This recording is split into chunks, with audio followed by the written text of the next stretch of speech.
All right, now I'm going to show you how to set up the back of the gun.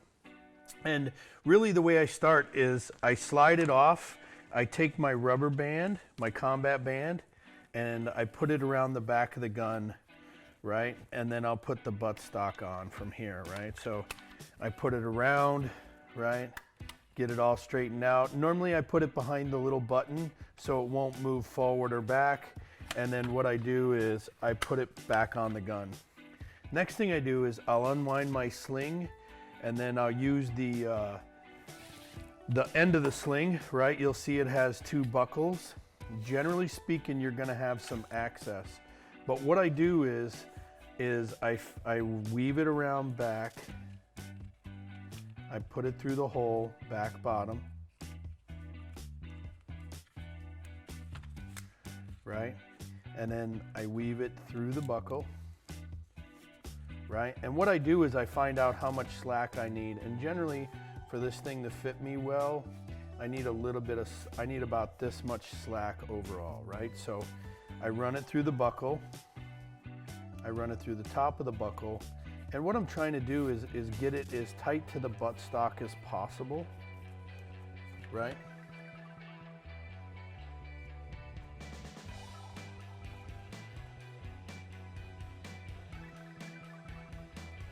Okay, I'm going to run it through the second buckle, through both.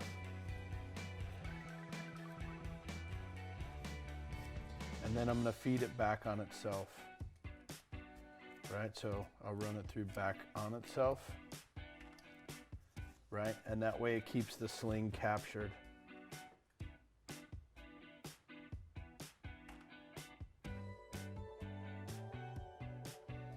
And really what I'm doing is, if you're wearing the sling and the gun is hanging off the front of your body, if this is in the center on the back, it's going to keep the gun hanging straight up and down. If you were leaned over or did anything where you didn't have your hands on the gun, picking up an injured guy, it would hang straight up and down so the gun wouldn't flip over or snag on anything.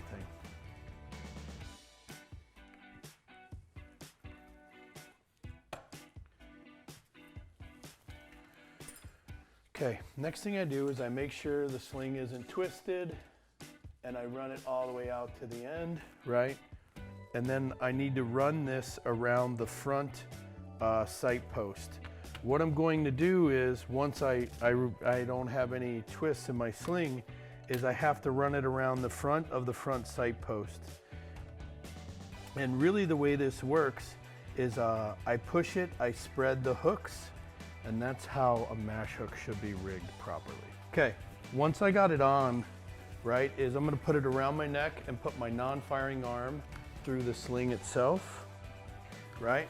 And then look, I'm gonna let the gun hang. As I let the gun hang, right, this should be between chest and collarbone height, right? So this is the perfect height for me. And really what I did is, as I get the back right, if I bend over, you'll see the gun stays straight up and down or in place, right? I'll go to shoot, it's proper length, right? And if I need to tighten, all I do is I pull it to my body, right? I can pull it to my body, it'll stay tight to my body. If I need to shoot, I grab the lanyard and I just push to shoot, right? And so the beauty of the mash hook is it always stays on that front part of the front sight post.